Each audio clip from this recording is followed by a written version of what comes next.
психикалык процесстер жана анын иштөө абалы. Темабыз сезүү жана кабыл алуу. Сезүү же болбосо туюу дейбиз. Адам сезүү органдарынын жардамы менен ички жана сырткы чөйрөнүн төркүн маалыматтарына ээ болот. Сезүүнүн түрлөрү: көрүү сезүүсү, угуу сезүүсү, тери сезүүсү, даам, татуу, жыт сезүү дейбиз. Көрүү сезүүсү электромагниттик толкундун аракет этүүсүнүн негизинде пайда болот.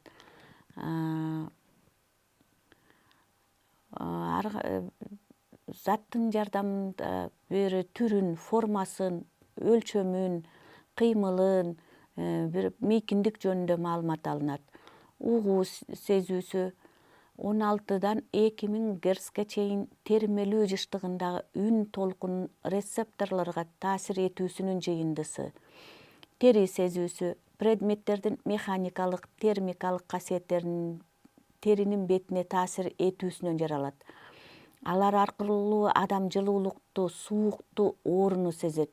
Ал эми даам, татуу сезүүсү химиялык заттардын адекваттык анализаторго же болбосо тилге таасир этүүсүнүн негизинде жаралат. Тилдин алды жытты таттууну, түп жагы ачууну,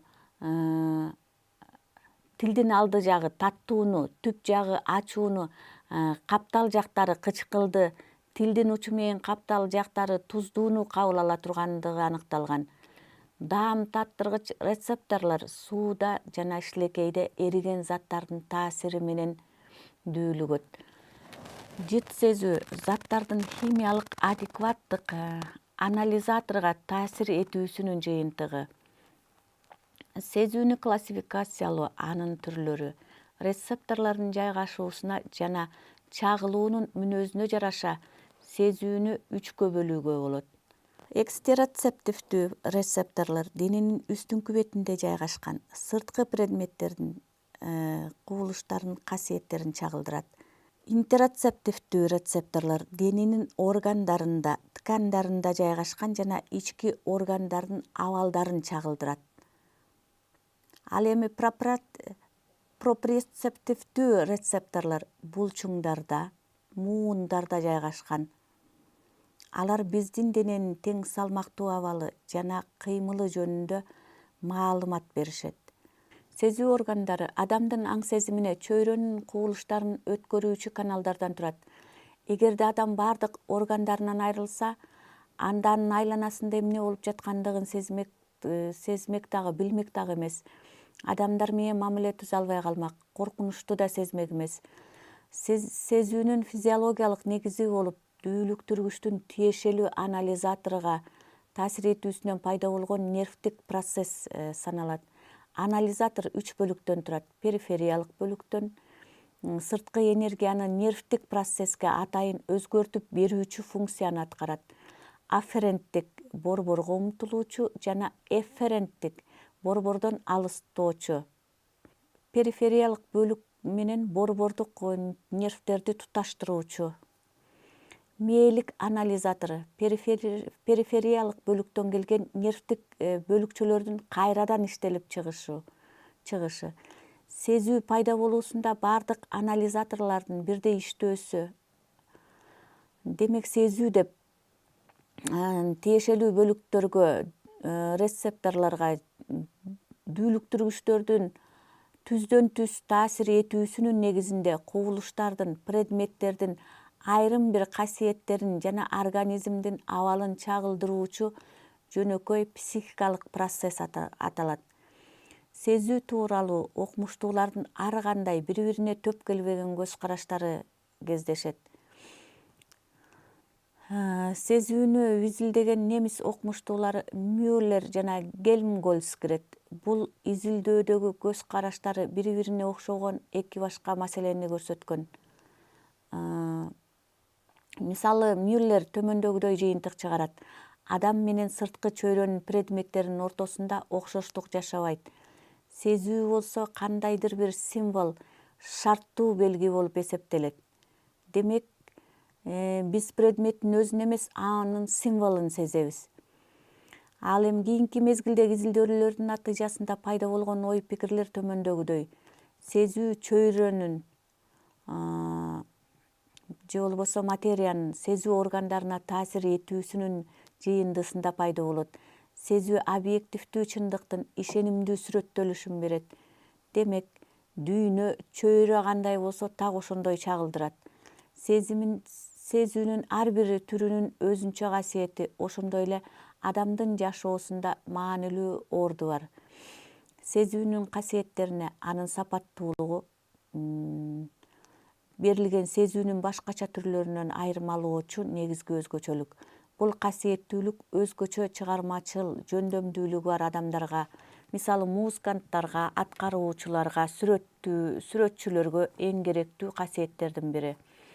Андан кийин интенсивдүүлүк сезүүнүн сандык берүүчү жана рецептордун функциялдык абалын дүүлүктүргүчтүн таасир этүү күчүн аныктайт. Сезүүнүн узактыгы сезүү органынын функционалдык абалын, дүүлүктүргүчтүн таасир этүү убактысын жана интенсивдүүлүгүн аныктайт. Мейкиндиктин локализациясы сезүүнүн интенсивдүүлүгү дүүлүктүргүчтүн күчүнүн логарифмасына түз теңдеш пропорциялаш.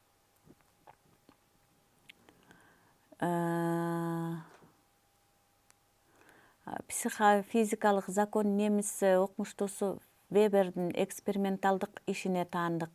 Сезүү законунда адаптация деген түшүнүк бар.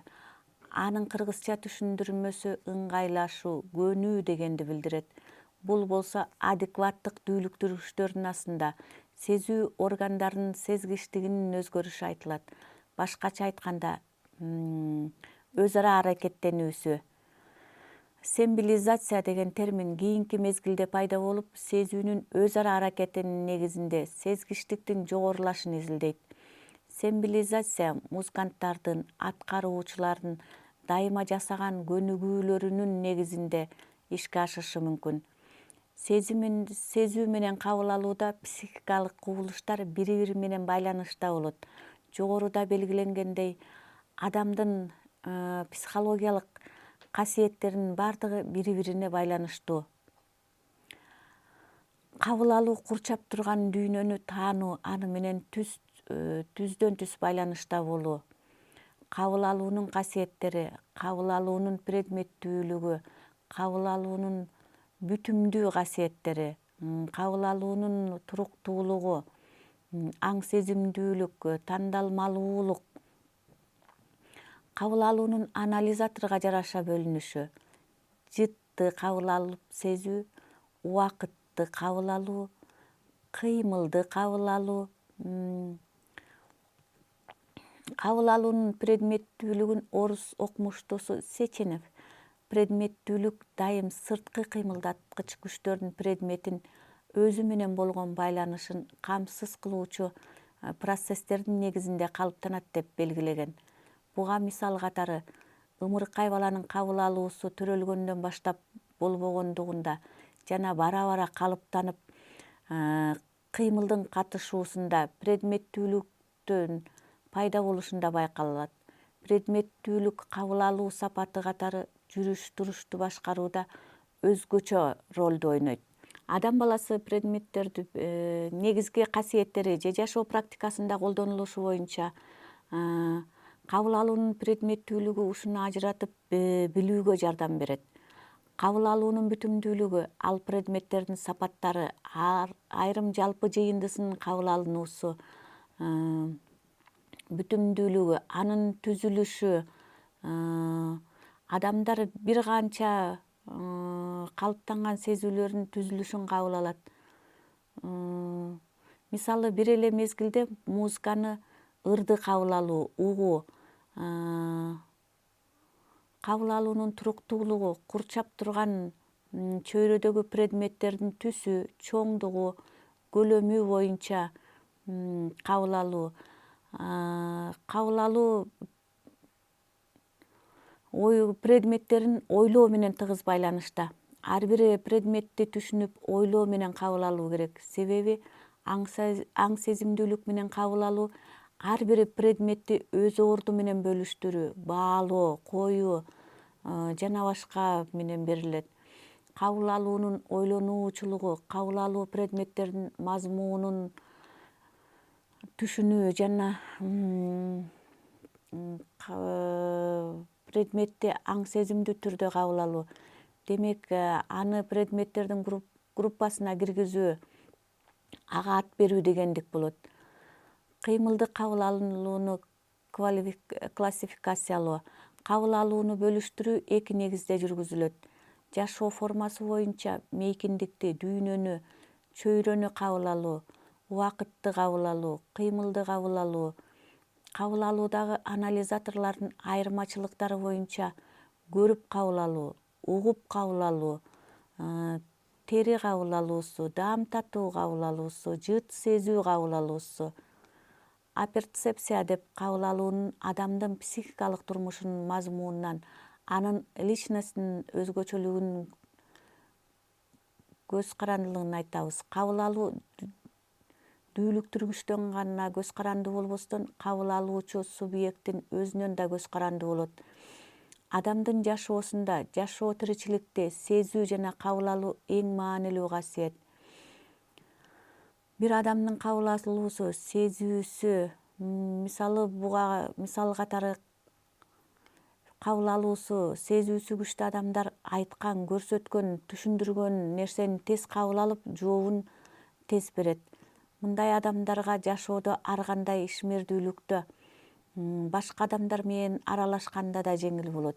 Себеби мындай адамдар менен бирге иштешүү, баарлашуу же пикир алышуу, бирге жүрүү оңойго турат, жеңил болот. Ал эми айрым адамдардын кабыл алуусу жай болот. Болуп жаткан маселени, айтылган кепти, ой пикирди, түшүндүрмөнү кеч кабыл алуу менен түшүнүшөт. Мындай адамдар менен пикир алышуу, бирге иштешүү, бир нерсени түшүндүрүү кыйын жана татаал болот. Ушул салыштырмалуу себептерге байланыштуу адамга кабыл алуу жана сезүү жашоодо өтө чоң мааниси өтө чоң.